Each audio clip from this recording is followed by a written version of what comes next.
No score, Chiefs and Red Sox as we move this one to the bottom of the second here at McCoy. Are you planning a group outing, birthday party, or just want to enjoy a night out? Visit pawsox.com to purchase tickets to upcoming home games here at McCoy Stadium, including an 8-game homestand after the All-Star break against Buffalo and Syracuse starting July 12th.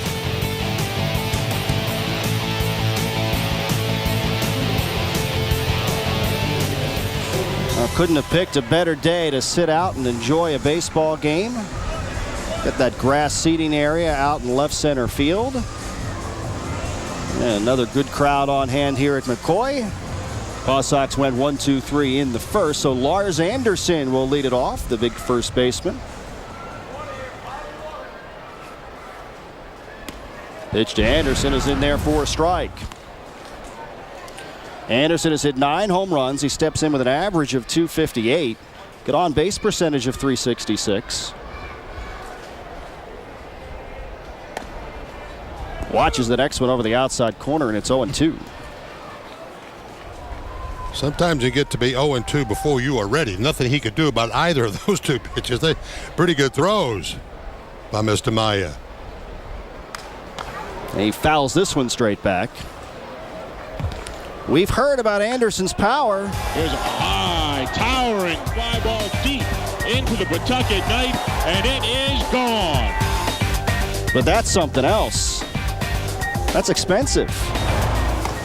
Takes this one up and in. It misses for a ball. Notice that little black box that came up on that big white screen? Yes. Right, that's expensive. That's very expensive to replace those bulbs. That is a shot. I don't think TV does it justice. Grounds this one hard, but right to the first baseman. Marrero has it. He takes the play himself. 1 down. 4 up, 4 down for the Paw Sox. I mean, you look at the video as we just did, and you see that's a shot. When you sit here and look out at that scoreboard, that is a long, long way. Hard to keep a speeding bullet in focus. And here's Andy LaRoche. Roach just signed on with the Red Sox. Coming over as a free agent at the end of June. He began this year in the Cleveland organization. In their minor league system, Indians let him go. Maya, very quick worker. 1-1 on LaRoche, who's hitting .266 combined numbers with Cleveland and Pawtucket.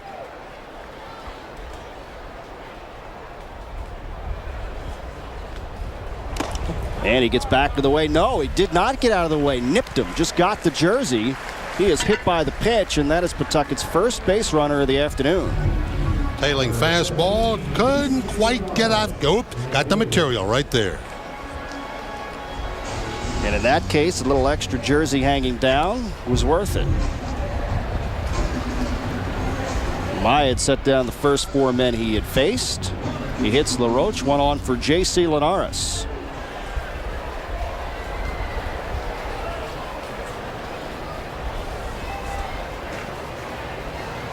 And the first one is a fastball high at 89.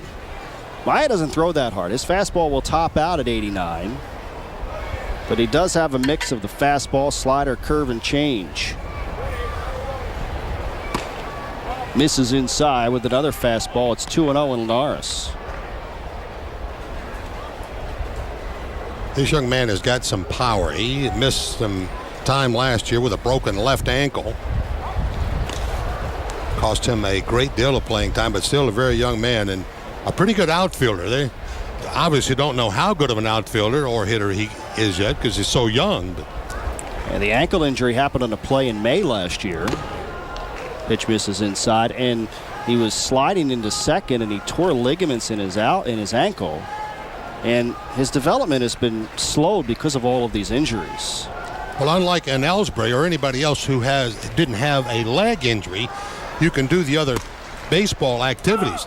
In Linares' situation, he couldn't do those sorts of things. Takes a long time for that to recover before you can even get weight back on it, even think about doing any kind of baseball activities.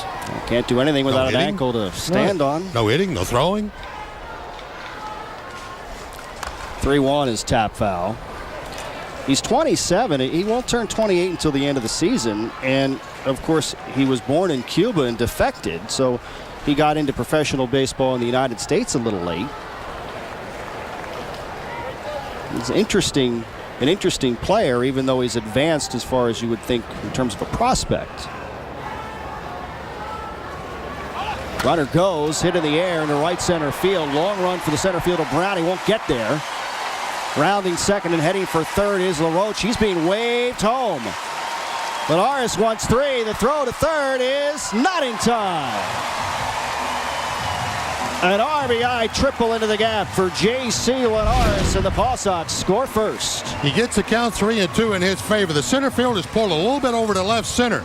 This ball is going to be slicing away from Corey Brown, and Corey Brown has pretty good speed, ladies and gentlemen, but he's going to have to shag this one all the way to the gap. And with LaRoche on the run, he's going to score easily. This is a two-base hit for sure. Linares says, nope, I'm going to get 3 out of it, and he does it with an RBI. So the Paw Sox had nothing cooking, and then Maya just nicks the jersey of LaRoche, puts a runner on, and Linares makes him pay. 1-0 Paw Sox. There's Mike Rivera. He's the DH. And the first pitch misses down and away. Rivera, a catcher by trade. Steps in, 238, couple of homers. Driven in 11. 80 at-bats so far in the year for Rivera, 19 hits.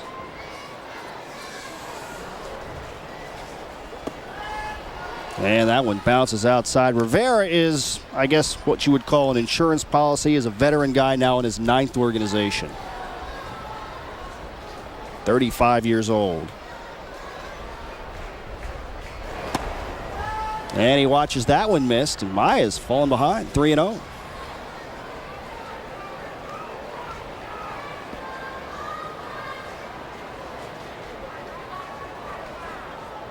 Swinging 3-0, he pops it up to center field. In comes Brown, not that deep. Linares fakes, and he does not come home. The throw was a little high and up the line, but he'll hold it third, and that's out number 2. It's a pretty good idea to let him hit 3-0. All you need, you're looking for the sacrifice fly. You get that ball in the air in the outfield. Chad Epperson, who's coaching at third and the acting manager for the Paw Sox, is taking the same way. This ball just not quite deep enough to give Linares a chance to score. It probably would have been a strike at the knees had he taken it, but it was not the get-me-over fastball necessarily. And there is Epperson, as you mentioned. He's acting manager today with Arnie Baylor. At the Futures game, Red Sox have 2 prospects there. Pitch to Chashuan Lin. Misses for ball 1. Matt Barnes and Xander Bogaerts. 2 of the highly touted prospects in the lower minors in the Red Sox system are playing in the Futures game today at Kauffman Stadium in Kansas City, and Arnie Baylor is there, and then he's off to the AAA All-Star game in Buffalo. Build up his air mileage. He'll take a trip when the off-season comes around. Get some points, absolutely. 1-1 is a fastball high.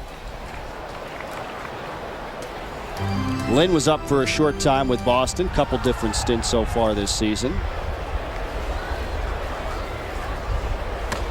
2-1 misses inside, 3-1. Of course, with the way things have gone, the Red Sox outfielder, if you're an outfielder of any kind at the AAA level, you've got a good shot of seeing some Major League time.